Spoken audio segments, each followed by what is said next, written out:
Bon, alors, bon après-midi tout le monde. Je m'appelle Kelly Grieswax, je suis gastro-entérologue ici au CHU Sainte-Justine et j'ai avec moi Anne-Marie Hamel d'Allergie Québec. Et je vais vous présenter cet après-midi sur l'utilisation des probiotiques dans les allergies alimentaires. En fait, ça va être pas juste sur les allergies alimentaires, mais toutes les maladies atopiques, quelle évidence on a en 2016. À la fin de la présentation, vous pourriez poser vos questions. Il y aura une quinzaine de minutes à la fin pour poser des questions. Donc, je pense qu'on va commencer.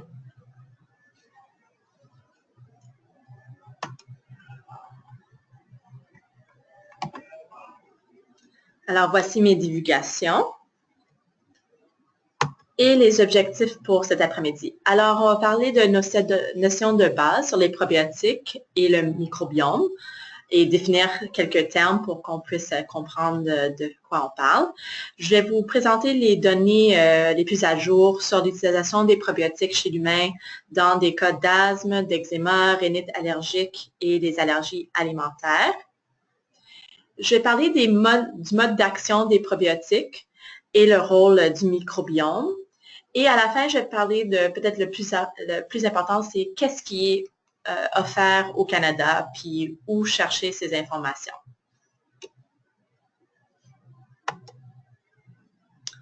Alors, Hippocrate a dit que toute nourriture soit ton médicament et que ton médicament soit dans la nourriture.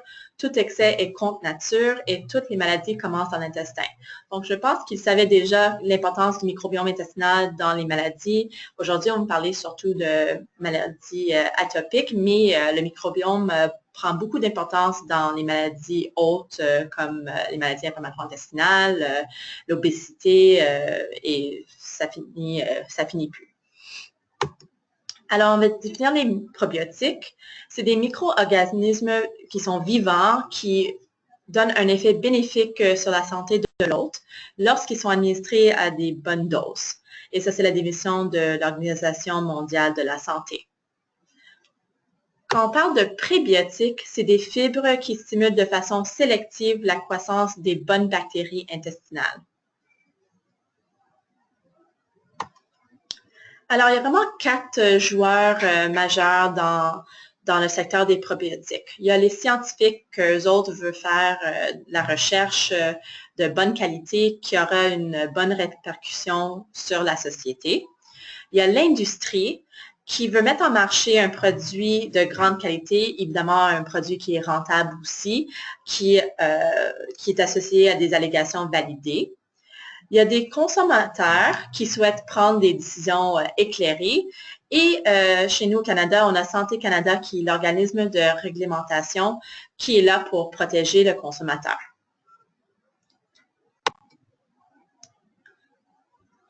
On va juste changer de diapo.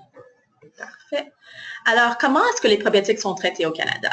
Au Canada, les probiotiques sont considérés comme des produits de santé naturels, des PSN, quand ils sont en format de comprimé ou capsule ou sachet. Ça rentre dans une autre catégorie quand le probiotique est mis dans un aliment comme le yogourt ou le lait, c'est dans une autre catégorie. Pour être un produit de santé naturelle au Canada, il faut avoir une licence pour être mis sur le marché. Et pour avoir cette licence, il faut avoir démontrer des données probantes qui démontrent l'efficacité du produit naturel et ça doit être fabriqué selon les bonnes pratiques de fabrication. Alors, voici un exemple de licence d'un produit naturel selon Santé Canada. Ça ressemble beaucoup à ce qu'on retrouvera pour des médicaments standards. Le nom du médicament, la voie d'administration, dosage, la durée, les effets secondaires possibles. Alors, on parle beaucoup de probiotiques ces temps-ci. Ce que vous voyez sur le marché, c'est surtout beaucoup de Bifidobacterium, beaucoup de Lactobacillus, Streptococcus et Enterococcus. Des fois, il y a des probiotiques qui sont juste une souche. Des fois, c'est des mélanges de plusieurs souches de bactéries. Il y a aussi le Saccharomyces qui est en fait une levure et pas une bactérie. Et j'ai mis en plus petit 2 probiotiques qui ne sont pas encore sur le marché, mais je pense que ça va venir bientôt parce qu'il y a plusieurs études qui sortent avec le Luconostoc et l'Akkermansia. Alors avant, on disait nous sommes ce que nous mangeons, mais en fait, c'est pas tout à fait vrai. On est plutôt ce que notre microbiote mange. Alors, on va parler un petit peu de termes qui sont importants à connaître et à comprendre dans ce secteur, dans cette recherche-là. Alors, c'est quoi la différence entre microbiome et microbiote? Le microbiome, c'est l'ensemble de tous les gènes dans une population bactérienne, versus le microbiote, c'est l'ensemble de la population microbienne. Donc, microbiote, c'est les bactéries et les microbiomes, c'est tous les gènes de toutes les bactéries qui sont présentes dans un individu ou dans un échantillon. Les unités taxonomiques opérationnelles, ou les OTU en anglais, c'est une séquence d'ADN qui représente un micro-organisme selon un rang taxonomique. Donc, quand on fait ce genre d'études-là avec des machines de séquençage, la machine va nous sortir des OTU, qui sont des chiffres, en fait. Puis, par exemple, le chiffre 101 pourrait représenter le Staph aureus. Et ce qu'il faut savoir, c'est qu'avec ces techniques de séquençage, on n'est pas toujours capable de séquencer jusqu'à l'espèce de la bactérie. Des fois, c'est juste à un niveau de taxonomie plus haut que l'espèce. Puis, je vais vous montrer de quoi je parle. Alors, par exemple, le kingdom, c'est des bactéries. Après ça, on a le phylum. Par exemple, dans l'exemple que je vous donne ici, c'est les protéobactéries. Après ça, on a la classe de la bactérie. Exemple, Gamma-protéobactéries. Après ça, on a l'ordre, exemple Enterobacteriales. Après ça, la famille, par exemple Enterobacteriaceae. Après ça, le gène, exemple Klebsiella. Puis après, le plus bas qu'on peut aller, c'est l'espèce, exemple Klebsiella oxytoca. Donc, quand on regarde ces recherches-là puis ces études, il faut savoir à quel niveau de taxonomie de la bactérie qu'on parle. Et moi, j'ai juste mis un petit truc en anglais pour vous aider à garder l'ordre dans votre tête. Alors, d'autres termes qui sont importants à connaître, c'est les méthodes non culturales. Alors, c'est des techniques qui permettent d'étudier le microbiote sans cultiver la bactérie. Donc, auparavant, on prenait la bactérie, on la mettait dans une assiette de pétri, puis on attendait que ça pousse. Mais ce que les gens ont réalisé, c'est que plus que 50% des bactéries ne vont pas pousser sur une assiette. Donc, tu manques beaucoup de tes bactéries quand tu utilises des techniques de cultivation. Alors, les nouvelles techniques de séquençage, c'est pas fait comme ça du tout. C'est en utilisant l'ADN de la bactérie qui nous permet de dire quelles bactéries sont dans un individu ou dans un spécimen. Après ça, on parle beaucoup de diversité. Ce qu'on sait, c'est que plus ton microbiote est divers, mieux c'est pour ta santé. Et il y a deux sortes de diversité. On parle de diversité alpha et diversité bêta. Et c'est quoi la différence? La diversité alpha, c'est la variété biologique au sein d'un seul individu ou un seul échantillon. Donc, tu regardes un échantillon ou un individu et tu parles de la richesse, qui est une mesure de diversité alpha. La richesse, c'est combien d'espèces de bactéries sont présentes dans l'échantillon. Et un exemple que j'ai mis en parenthèse, c'est le Chow 1. Et il y a la diversité comme l'indice de Shannon qui va regarder pas juste le nombre d'espèces de bactéries, mais l'abondance relative. Donc, ce qui veut dire le pourcentage de la bactérie dans ton échantillon. Mettons, par exemple, que tu as 3 bactéries. Tu as du staph, du strep, puis du C. difficile dans l'échantillon. Donc, on va dire que la diversité est comme pauvre parce qu'il y a juste 3 différentes bactéries. Mais mettons que le C. diff est 90% de l'échantillon. Donc, le score, l'indice de Shannon va être plus haut pour le C. diff parce que le C. diff est 90% de l'échantillon. Donc, le Shannon prend en conséquence l'abondance relative de la bactérie, pas juste le nombre de bactéries différentes dans l'échantillon. Quand on parle de diversité bêta, c'est quand on compare 2 personnes différentes ou 2 échantillons différents. Donc, c'est comparer la flore ou les bactéries dans 2 échantillons différents ou 2 personnes différentes. Alors, c'est quoi la dysbiose? La dysbiose, c'est tout changement à la composition des colonies commensales, les bactéries qui sont supposées être là, par rapport aux colonies présentes chez des sujets en bonne santé. Alors, il y a 3 façons d'avoir une dysbiose. Tu peux perdre tes bonnes bactéries, tu peux augmenter tes nombres de bactéries qui sont potentiellement pathogéniques, ou tu peux avoir une diminution de la diversité bactérienne. Ces 3 ces trois exemples vont porter à une dysbiose. Alors, qu'est-ce qu'on connaît sur le microbiome normal chez le nourrisson? Cette image nous montre qu'à la naissance, le bébé a beaucoup de Enterobacteriaceae. Ça, c'est fait au niveau de la famille. À un mois de vie, le Bifidobacteriaceae en bleu devient plus important.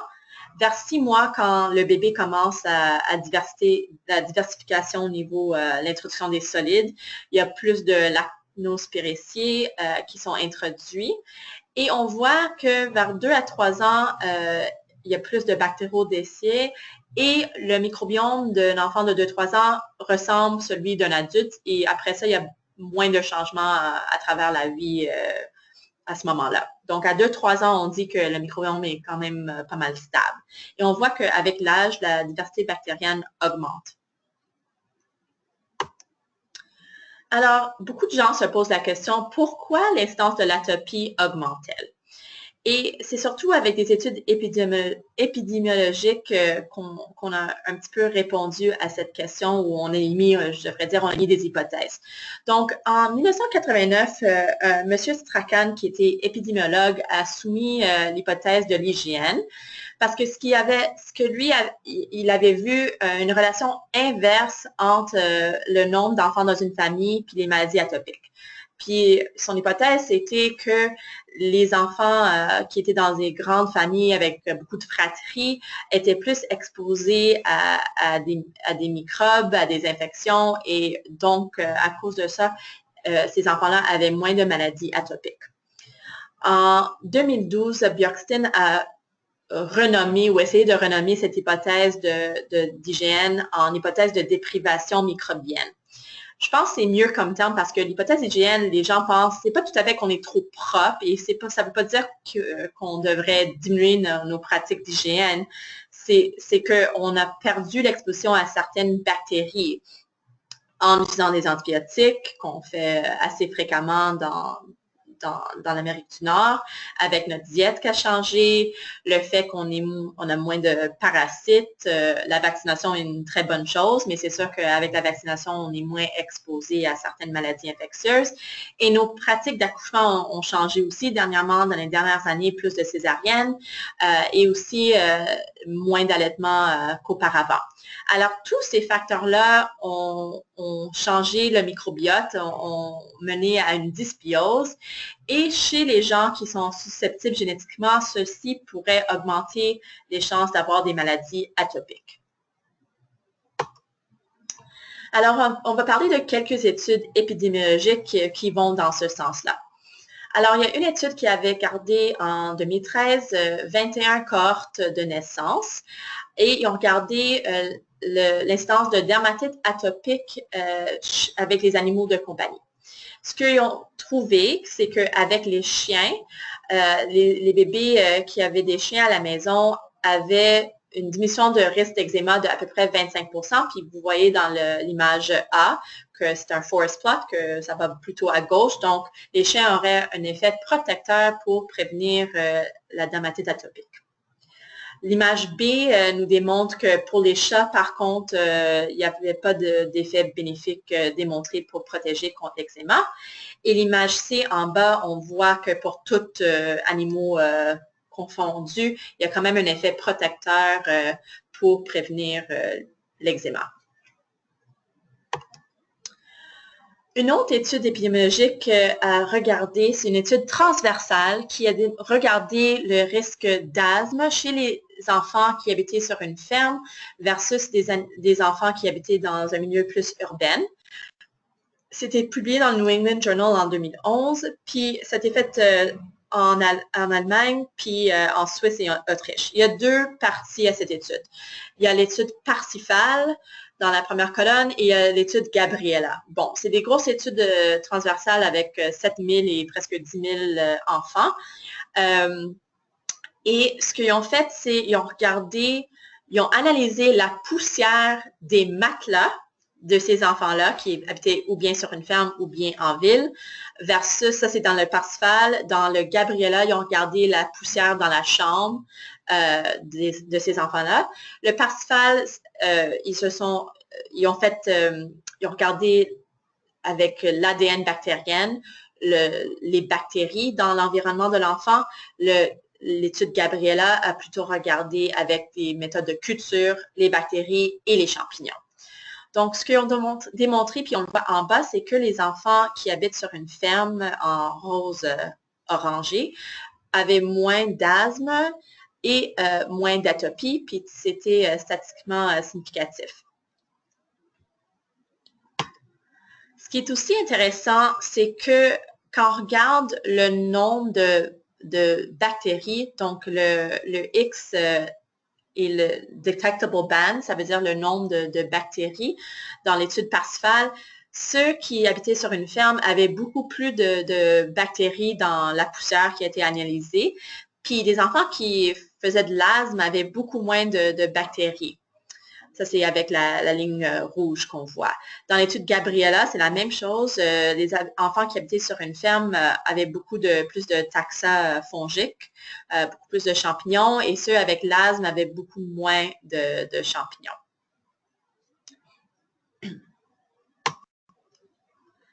Alors, il y a quelques études récentes qui ont regardé cette dysbiose dans les maladies atopiques.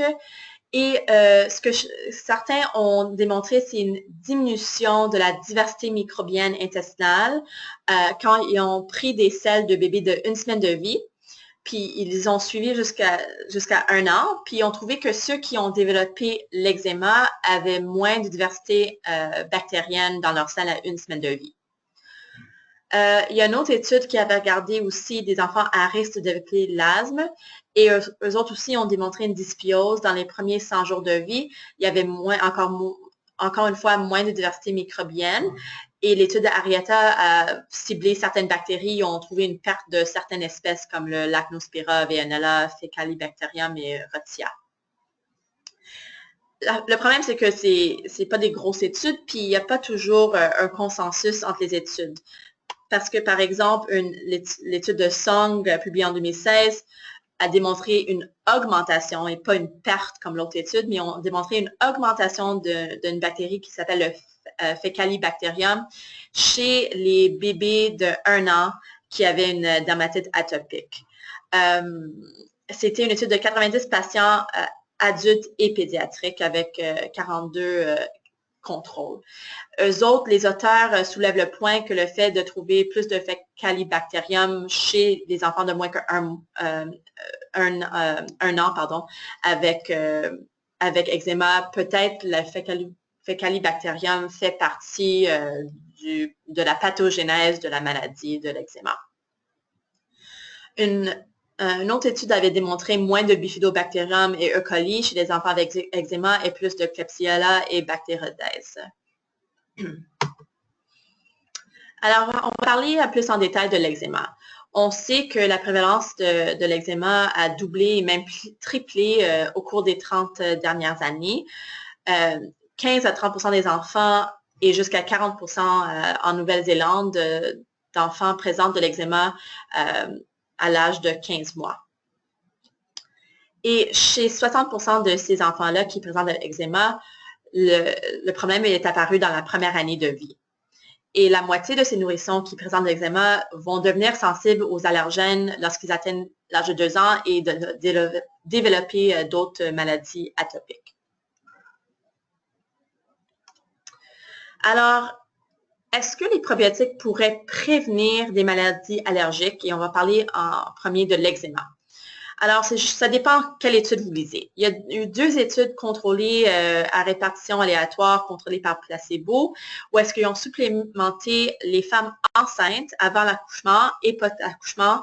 Ils ont donné du Lactobacillus rhamnosus, qui est le LGG. Donc, en Finlande, ils ont trouvé que seulement 14 sur 53 des patients qui avaient reçu Lactobacillus ont développé l'eczéma versus 25 sur 54 dans le groupe placebo. Donc, ça a donné un risque relatif de 0,57. Donc, un effet protecteur des probiotiques pour prévenir l'eczéma.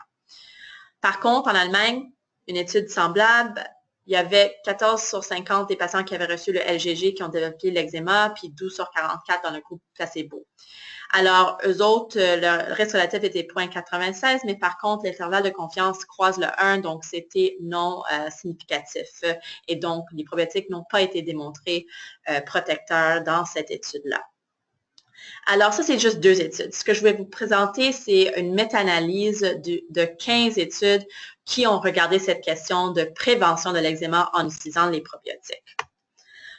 Avant de vous démontrer la méta-analyse, je veux juste s'assurer qu'on parle tous de la même maladie.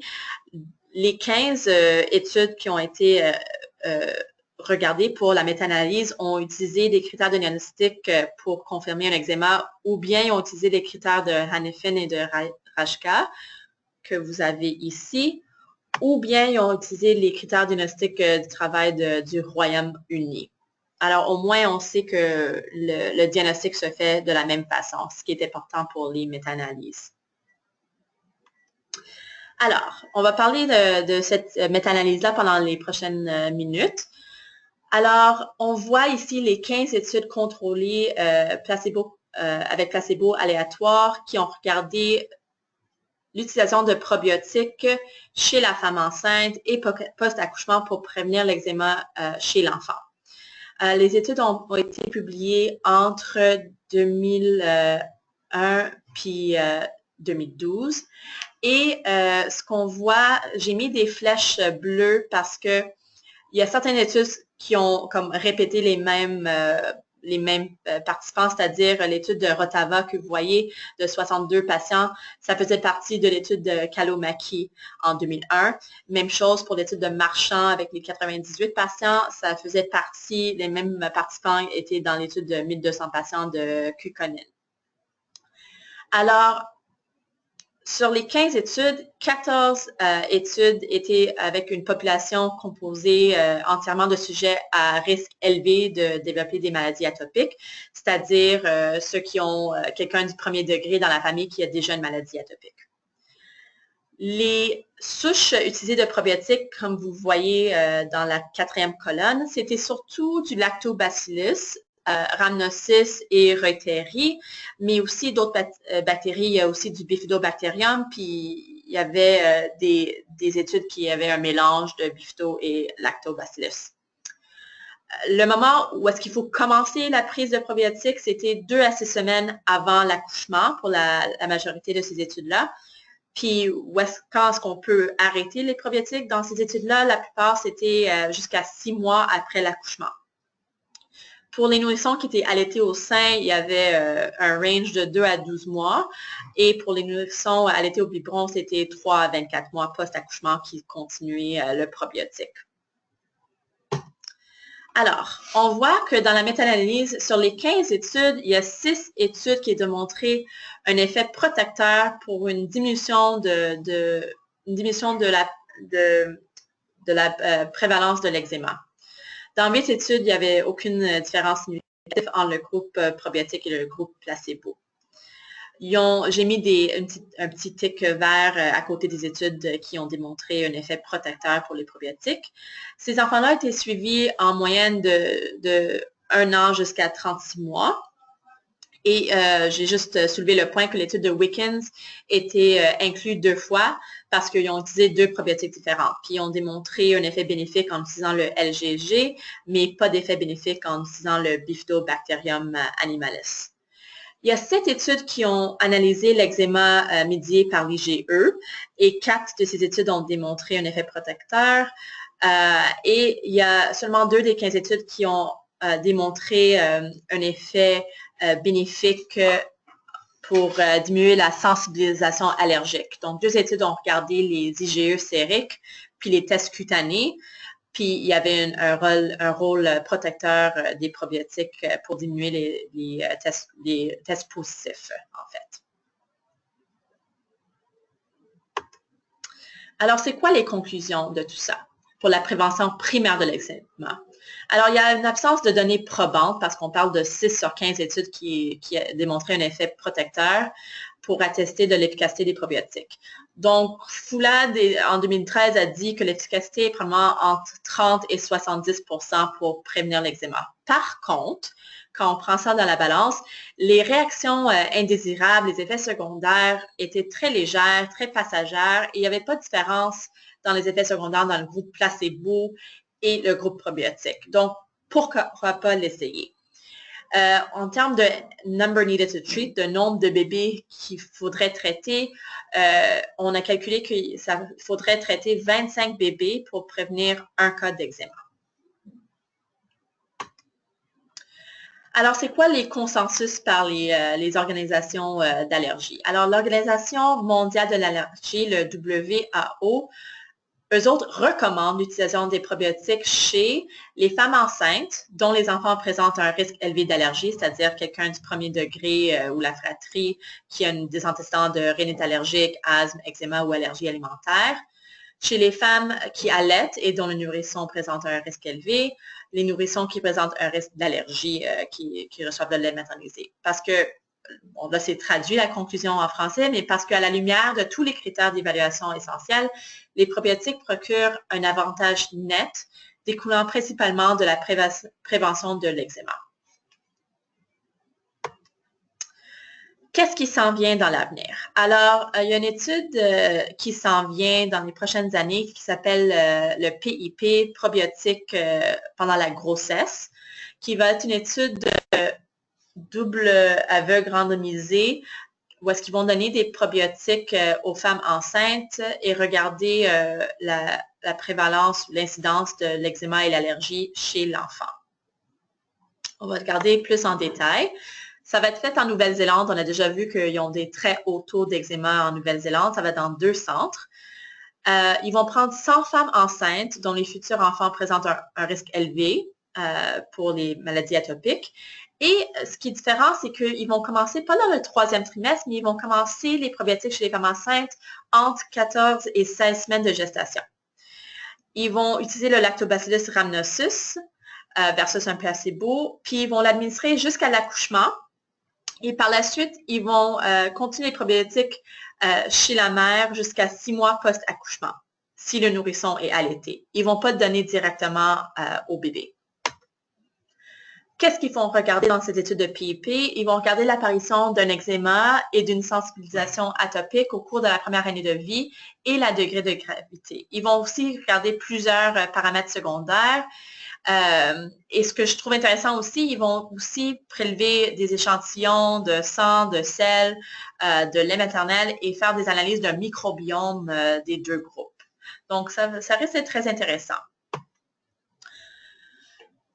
La raison qu'ils disent qu'ils ont décidé de donner le probiotique directement à la mère et de ne pas le continuer post-accouchement chez le bébé, ils ont juste dit qu'ils trouvaient ça plus simple d'administrer ça à la mère. Bon, en vraie vie, moi, j'ai déjà donné des probiotiques à mon fils pour des coliques. Malheureusement, ça n'avait pas marché, mais je ne trouvais pas ça très difficile de donner quelques gouttes à mon bébé. La chose qui est intéressante, vous avez vu dans la méta-analyse que toutes les études ont été commencées dans le 3e trimestre. Mais eux autres, ce qu'ils ont soulevé comme point, c'est que la production d'anticorps IgE par le fœtus commence avant la fin du 1er trimestre et la production d'anticorps IgE spécifiques aux allergènes commence vers la fin du 2e trimestre. Donc, est-ce que les autres études ont un peu manqué leur coup, puis est-ce que l'intervention a été trop tard pour agir dans les autres études? On va voir. Alors, on va changer un petit peu, puis on va parler de traitement de l'eczéma et pas de la prévention. Alors, il y a des études qui ont essayé de donner du Lactobacillus LGG ou Reuteri chez des enfants qui présentent un eczéma modéré à grave pendant 6 semaines. Il n'y avait pas vraiment d'amélioration significative quand on regardait les mesures objectives. Par contre, les sujets, eux autres disaient que ceux qui avaient reçu des probiotiques ont perçu une amélioration de leur état plus importante que ceux qui avaient reçu des placebos. Une autre étude en utilisant le Lactobacillus fermentum a démontré une réduction du score de degré de gravité de la dermatite atopique avec les probiotiques. Il y a une méta-analyse qui a été publiée, un Cochrane Review en 2008, qu'eux autres, leur conclusion, c'est que la réduction du degré de gravité d'eczéma est faible et il est peu probable que ça ait un impact significatif sur le plan clinique. Alors, bon, si on veut l'essayer, pourquoi pas, mais c'est pas très excitant comme données. Qu'est-ce qui est des prébiotiques et la prévention de l'eczéma? Alors, il y a un Cochrane qui a été publié en 2013. Il y a seulement 4 études qui ont été incluses dans ce Cochrane Review pour les prébiotiques pour la prévention primaire de l'eczéma. Par contre, ce n'est pas parce qu'ils n'ont pas essayé. Il y avait 43 études qui étaient exclues, surtout parce qu'il n'y avait pas de suivi et beaucoup de patients perdus dans ces études-là. On va regarder ces 4 études en plus de détails. Alors, il y a l'étude de Gruber, Moreau, Westerbeek et Ziegler. Ce qu'on voit, c'est que la population n'est pas toujours homogène. Gruber a regardé les bébés à terme, pas à haut risque d'atopie. Moreau, c'était aussi des bébés à terme, mais eux autres étaient à haut risque de développer des maladies atopiques. Westerbeek, c'était des bébés prématurés ou avec un bas poids de naissance. Et Ziegler, c'était des bébés à terme, c'était pas mentionné au risque ou non d'atopie.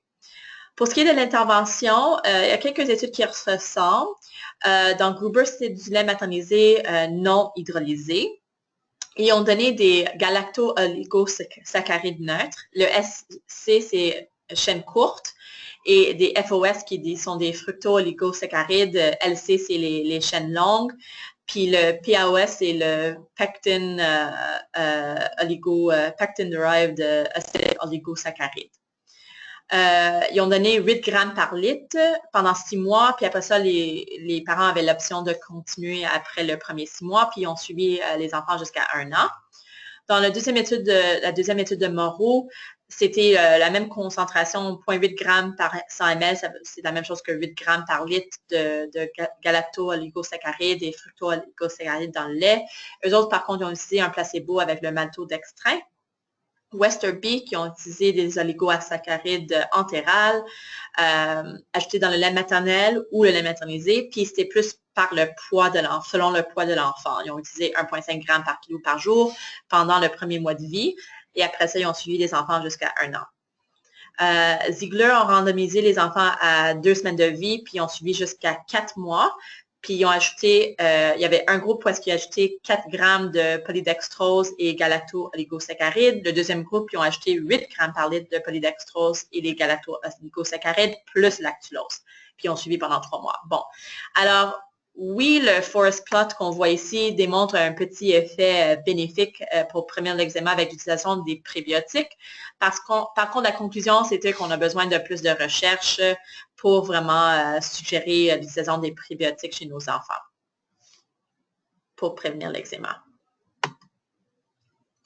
Il y a une autre étude qui n'était pas dans l'étude de Cochrane qui a été publiée après, de Ivanenko en 2013.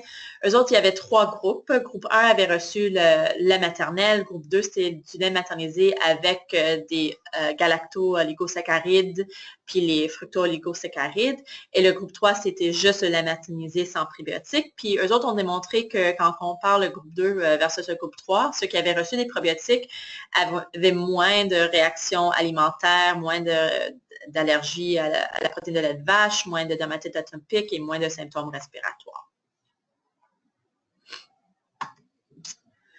Alors, j'ai parlé beaucoup d'eczéma, mais où est-ce qu'on en est pour les autres maladies atopiques? Bon, c'est facile à résumer parce que selon la méta-analyse, les suppléments de probiotiques durant la grossesse et la petite enfance n'ont pas produit d'effet protecteur contre les autres maladies atopiques, donc pas d'effet bénéfique pour les allergies alimentaires, ni l'asthme, ni la rhinite allergique.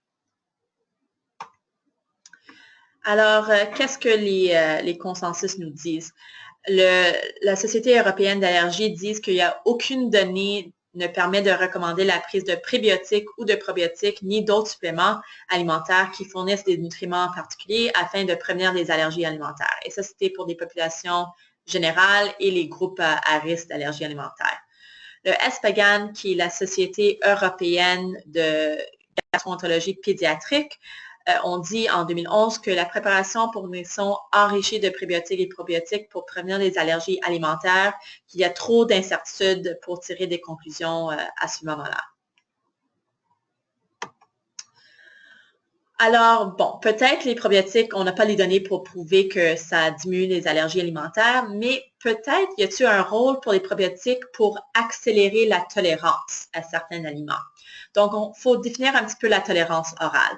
C'est un processus par lequel le système immunitaire favorise la non-réactivité muqueuse et la non-réactivité générale à des antigènes administrés par voie orale. Alors, ce que vous voyez ici sur l'image, on a la lumière intestinale en haut avec plusieurs bactéries dans la lumière intestinale. On a aussi les acides gras à chaîne courte et on a des nutriments dans la lumière intestinale. On voit nos petites cellules intestinales et entre les cellules, il y a des cellules dendritiques en mauve. Et les cellules dendritiques, c'est des cellules du système immunitaire qui sont là pour pour échantillonner qu'est-ce qu'on a dans la lumière intestinale. Alors, ils vont faire un échantillon de qu'est-ce qui est présent dans la lumière intestinale, puis ils vont amener ça au nœud lymphatique mésentérique. Et par la suite, il y aura une production de certains produits, comme exemple l'acide rétinoïque, le RA, l'IL-10, TGF-bêta. Puis ces produits-là vont porter à une voie de tolérance, de cellules T régulatrices qui seraient tolérantes. Mais ça peut aller facilement de l'autre côté vers une voie d'allergie, qui est surtout une voie qu'on dit menée par les TH2 et vers l'atopie. Alors, qu'est-ce qu'il y a sur le marché comme lait avec probiotiques? Ici, on a deux marques. Il y a le Nutramigène, où est-ce qu'ils ont acheté le LGG, le Lactobacillus rhamnosus, et il y a le Bon Départ, où est-ce qu'on a le Bifidobacterium lactis. Alors, il y a un chercheur italien, Dr. Canani, qui se pose beaucoup la question, est-ce que l'ajout de probiotiques pourrait accélérer la tolérance à la protéine de lait de vache? Alors, le gold standard dans ces genres d'études, c'est des tests de provocation orale à double insu et contrôlés par placebo. Et quand un challenge alimentaire qui est négatif, c'est vraiment le gold standard pour dire qu'il y a une tolérance clinique. Ce qu'ils ont fait dans leur étude, c'est qu'ils ont regardé des symptômes après l'ingestion de lait. Il y avait 9 symptômes repartis en 4 catégories principales. Ils ont regardé les symptômes généraux, les symptômes au niveau de la peau, du système digestif et du système respiratoire. Puis il y avait une échelle de 0 à 3 pour la sévérité des symptômes. Si l'enfant avait une réaction en moins de 2 heures de l'ingestion de lait, on disait que c'était une réaction immédiate. Plus que 2 heures, on parlait d'une réaction retardée. Alors, il a pris des enfants avec un diagnostic d'allergie à la protéine de lait de vache. Il a regardé deux groupes. Il a regardé les IgE médiés et les IgE non IgE médiés. Puis, il a donné à un groupe un hydrolysa simple. Puis, l'autre groupe, il a donné l'hydrolysa avec LGG. Lui a utilisé le Nutramigène dans son étude. Et ce qu'on voit dans le premier schéma, c'est qu'à 6 mois, il y a vraiment un pourcentage significatif d'enfants qui ont développé une tolérance à la protéine de lait de vache dans le groupe en gris pâle qui avait reçu l'hydrolysa avec LGG. Ils ont aussi démontré une différence pour les allergies immédiates. C'est plus petit les chiffres, mais on voit quand même qu'il y a plus de tolérance à 6 mois chez ceux qui avaient reçu des probiotiques. Il a continué l'étude jusqu'à 12 mois, puis la même chose. On voit que dans le groupe qui avait reçu hydrolysa plus LGG, en gris pâle, il y a beaucoup plus de tolérance à la protéine de lait de vache.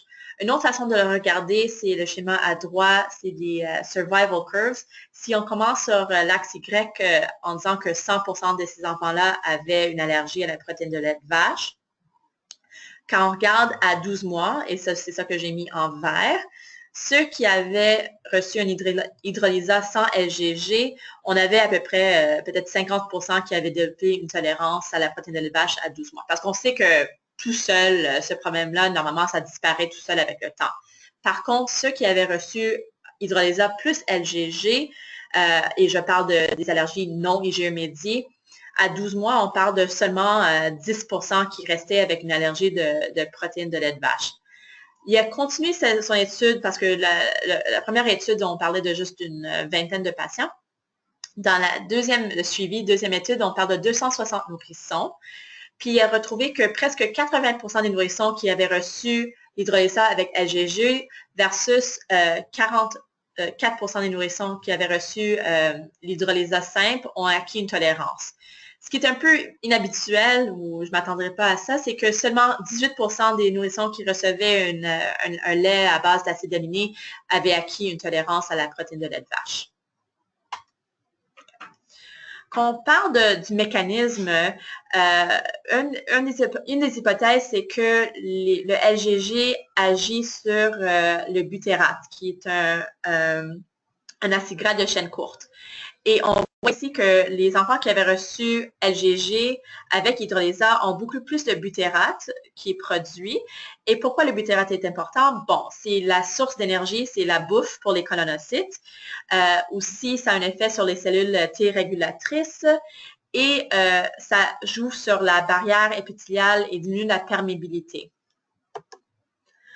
Une autre étude a regardé aussi les enfants avec allergie aux protéines de lait de vache, puis ont donné de lactobacillus. Puis ce qu'ils ont trouvé, c'est que chez ceux qui avaient reçu le lactobacillus, il y avait un taux de calprotectine qui était plus bas après avoir reçu l'hydrolysa avec LGG.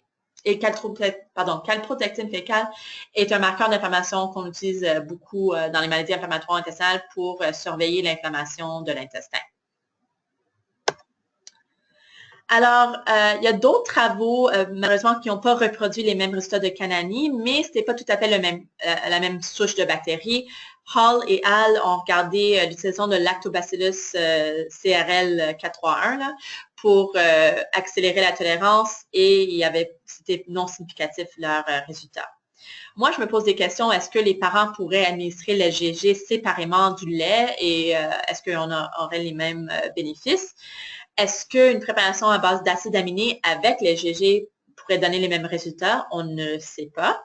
Est-ce que les prébiotiques ajoutés au lait donneraient les mêmes résultats aussi pour accélérer la tolérance? Ce n'est pas encore connu. Alors, pour conclure sur les allergies, on voit que l'utilisation des prébiotiques et des probiotiques dans le traitement et la prévention des allergies alimentaires, ça n'aide pas. Ça n'aide pas pour la rhinite allergique ni pour l'asthme. Pour prévenir l'eczéma chez les nourrissons à risque, ça dépend des études, mais 6 sur 15 études dans la méta-analyse ont démontré un effet bénéfique. Et pour accélérer la tolérance à la protéine de lait de vache, il y a quand même des données qui démontrent un effet bénéfique.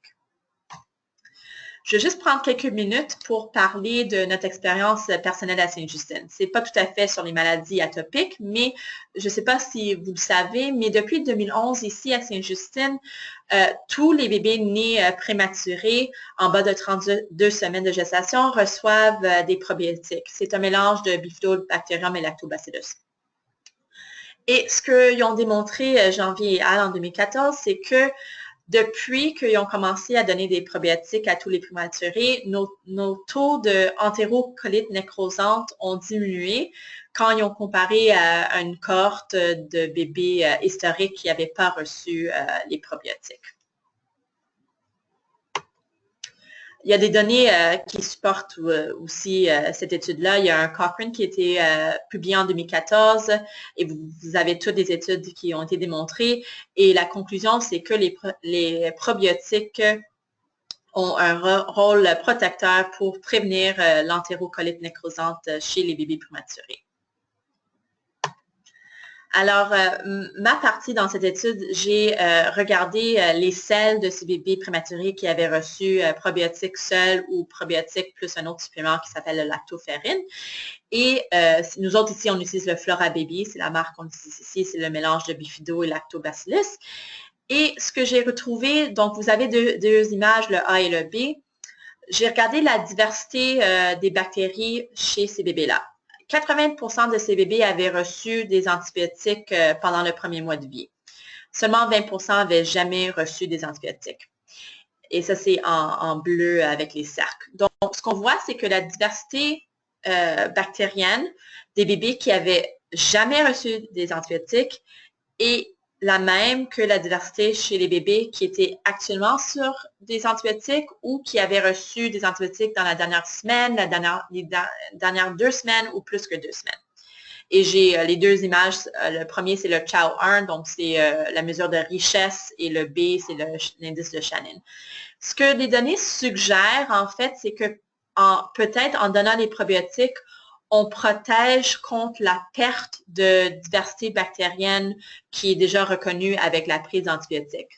Ceci aura vraiment un gros impact clinique, puis on est en train de soumettre cet article pour publication. Une des parties la plus importantes dont je voulais vous parler, c'est où trouver les informations, qu'est-ce qui est disponible au Québec puis au Canada. Et il y a un très bon guide clinique des probiotiques qui est publié à chaque année. Il y a une version papier puis aussi électronique. Vous pouvez aussi downloader le app pour ça. Et je vous montre un exemple. Alors, ça, c'est la page sur les probiotiques chez l'enfant. Il y a toutes les marques qui sont à gauche. Après ça, la colonne après, ça nous montre quelle souche de probiotiques est dans le produit.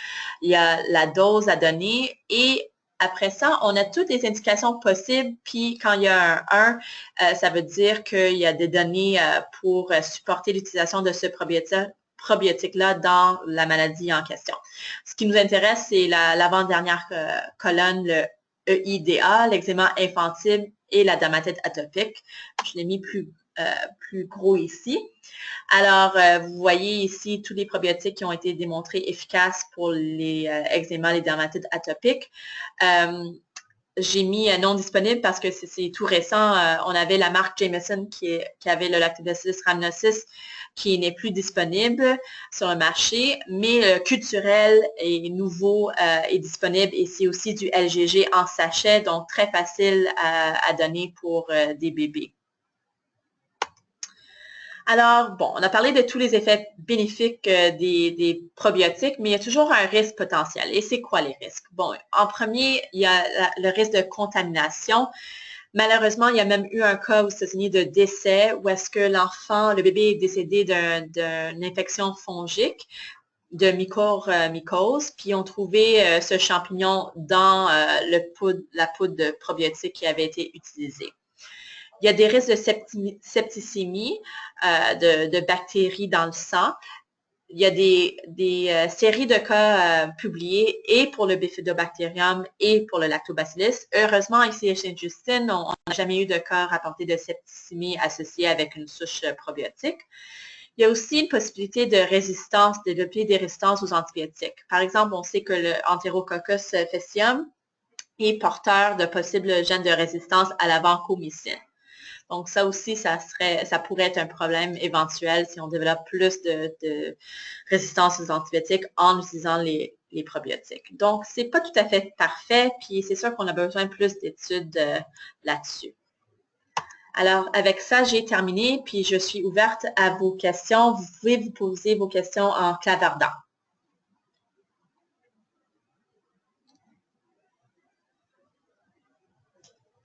Alors, la première question, c'est aurons-nous accès au PowerPoint? Oui, tout à fait, j'ai oublié de le mentionner. Ça va être envoyé par courriel à tout le monde qui s'est inscrit à ce webinaire. Et ça va être en version PDF. Ah, il y a quelqu'un qui disait que le son coupait. Bon, je suis désolée. Prochaine question, est-ce qu'il y a des doses de probiotiques en supplément à respecter de probiotiques chez la femme enceinte? Pas à ma connaissance, je pense que la plupart des études ont juste utilisé la dose qui est écrite sur la bouteille comme un comprimé ou un sachet. Normalement, c'est 10 à la 7 ou 10 à la 9 bactéries par jour qu'on donne. LGG, c'est le Lactobacillus rhamnosus.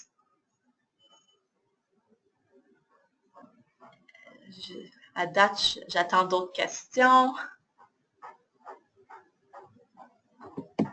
Bon. Est-ce que la prise de probiotiques chez la femme enceinte influence vraiment le microbiome de l'enfant à sa naissance, afin qu'il naît par voie vaginale, par exemple?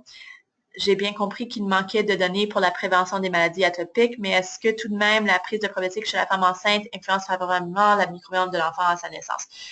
Je pense qu'on va avoir plus de données avec l'étude de Nouvelle-Zélande, le PIP, qui vont regarder le microbiome des enfants chez les femmes qui ont reçu des probiotiques. Alors, à venir, mais ce qu'on sait, c'est que le microbiome du bébé est beaucoup influencé par la mère et le bébé reçoit sa flore ou ses bactéries par le passage vaginal et on sait que le microbiome des bébés nés par voie césarienne est différent du microbiome des enfants nés par voie césarienne.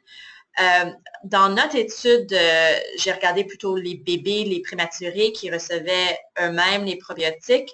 Ce n'est pas chez les mamans, mais par contre, on était capable de trouver les souches probiotiques dans les selles des bébés prématurés qui le recevaient. Il y a d'autres études aussi qui ont démontré qu'on peut coloniser en utilisant les probiotiques chez des bébés et chez des adultes aussi. D'autres questions? On va attendre quelques minutes. Okay. Merci pour votre attention.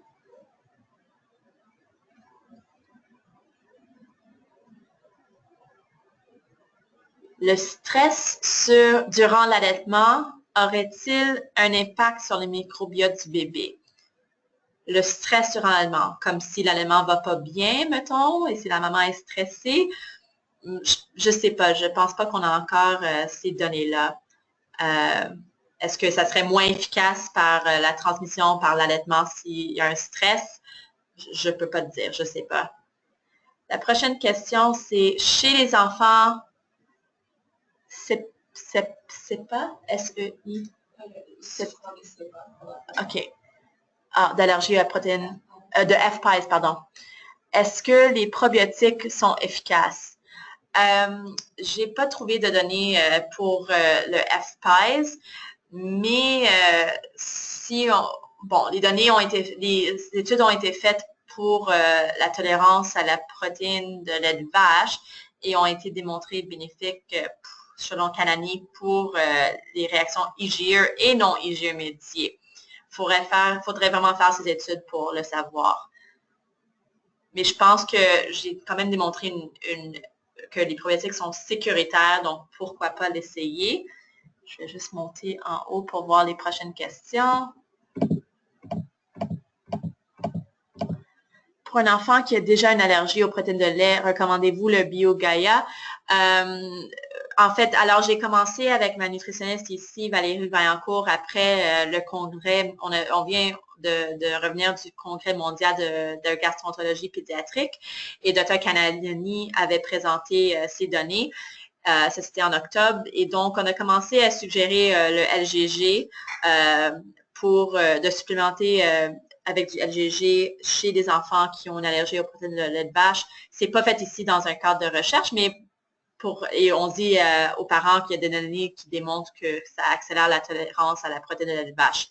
Alors, les mères vont l'acheter ou bien ils peuvent acheter le Nutramugène avec LGG ou bien ils peuvent ajouter le probiotique séparément puis l'ajouter eux-mêmes. Puis à date, c'est ça, j'ai tendance à donner Culturel ou je donne n'importe quelle marque qui contient du LGG ou Jameson. Bon. Faut-il attendre des symptômes pour commencer, j'imagine, pour commencer le probiotique? Chez ceux qui ont une allergie au lait de vache, j'imagine, à la protéine de lait de vache.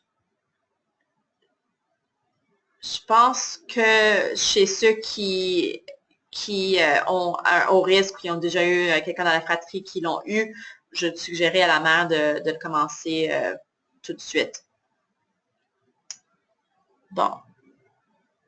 Alors, quelqu'un m'a dit, je suis inhalo et mère d'une jeune fille de 17 ans avec œsophagite eosinophile et allergique aux produits laitiers. Elle aura eu une provocation au lait cuit bientôt. Est-ce que, pardon, le reste de la question s'en vient. que ça lui serait bénéfique? Pour les sauvagettes éosinophiles, on n'a vraiment pas les données pour démontrer un effet bénéfique pour les probiotiques, malheureusement. Bon, merci pour vos commentaires. Est-ce qu'une attestation de participation à ce webinaire pourrait être envoyée aux participants pour nos dossiers de formation continue? Anne-Marie m'a dit oui. Ça ne serait pas un problème.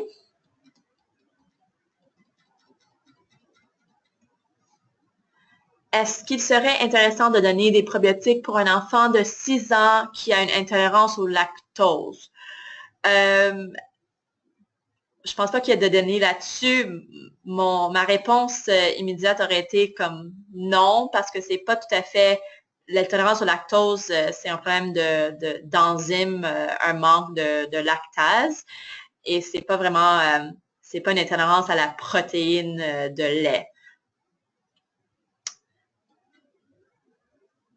La prochaine question, de prendre des probiotiques et lesquels? Anne-Marie, est-ce qu'il faut remonter pour voir la question précédente? Lucie Maranda, de prendre des probiotiques et lesquels?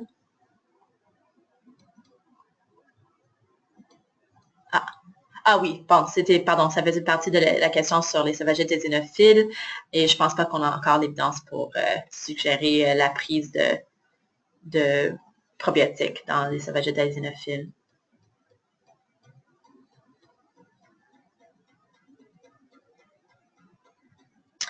Qu'est-ce que je pense du Bioca en prévention pour les personnes ne souffrant pas d'allergie?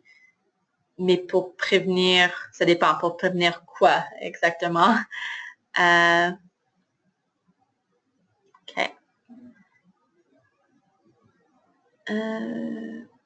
Est-ce que le Lactobacillus rhamnosus GG sont la même chose? Oui, le Lactobacillus rhamnosus LGG sont la même chose. Pour des symptômes diffus coliques, recommandez-vous l'LGG? Pouvez-vous spécifier les marques de commerce, s'il vous plaît? Si on peut-tu, sur le guide, en fait, je suggère souvent le BioGaia pour les coliques. Et si vous regardez le guide de probiotiques, il y a une colonne pour coliques. Vous pouvez voir quelles souches ont été trouvées efficaces pour diminuer les coliques. Personnellement, je l'ai essayé, ça n'a pas marché chez mon enfant, mais il y a quand même des données qui démontrent que c'est efficace. Est-ce que tous les probiotiques sont exempts de traces de protéines lors de fabrication? Ça, c'est une bonne question. Je ne sais pas. Je sais que j'ai utilisé beaucoup la marque Jameson parce que on avait vérifié puis il n'y avait pas de traces de protéines de lait ni de soya dedans. Mais je pense que c'est du cas par cas, puis il faut vraiment regarder et même peut-être appeler les compagnies pour être certaine. OK. Bonne flore intestinale versus Bioca. Ah, c'est le Bioca pourrait donner une bonne flore intestinale. Bon. Il y a des gens qui vont prendre des probiotiques à tous les jours juste pour leur santé générale. Il n'y a pas de danger de faire ça, mais les études ont démontré une efficacité pour les probiotiques pour certaines choses spécifiques. Et c'est sûr pour diminuer les symptômes d'intestin irritable, ça a été démontré efficace. Pour prévenir la diarrhée associée aux antibiotiques, ça vaut la peine. Pour diminuer la durée de gastroentérite, ça vaut la peine aussi. Alors, vous pourrez regarder le guide de probiotiques et vraiment regarder. Aujourd'hui, c'est vraiment plutôt sur, le sujet était plutôt sur les maladies atopiques, mais vous pouvez regarder tous les autres maladies qui ont été ciblées avec les probiotiques.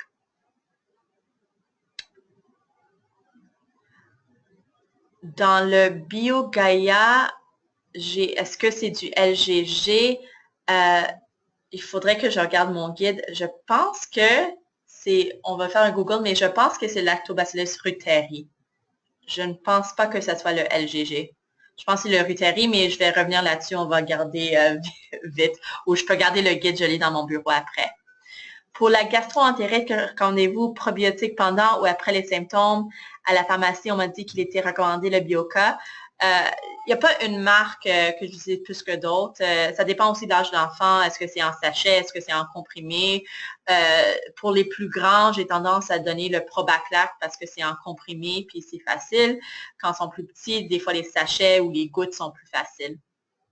Je le donne pendant les symptômes pour diminuer la durée de la gastro-entérite. Ah, je vois que Lise Boutier est là, qui a travaillé longtemps chez nous à Sainte-Justine. Merci. Oui, puis quelqu'un me confirme que BioGaia, c'est pas le LGG, c'est pas Lactobacillus rhamnosus, c'est Ruteri. Et le Ruteri a été étudié pour les coliques, mais vous l'avez dans le guide aussi. Y a-t-il d'autres questions? Et pour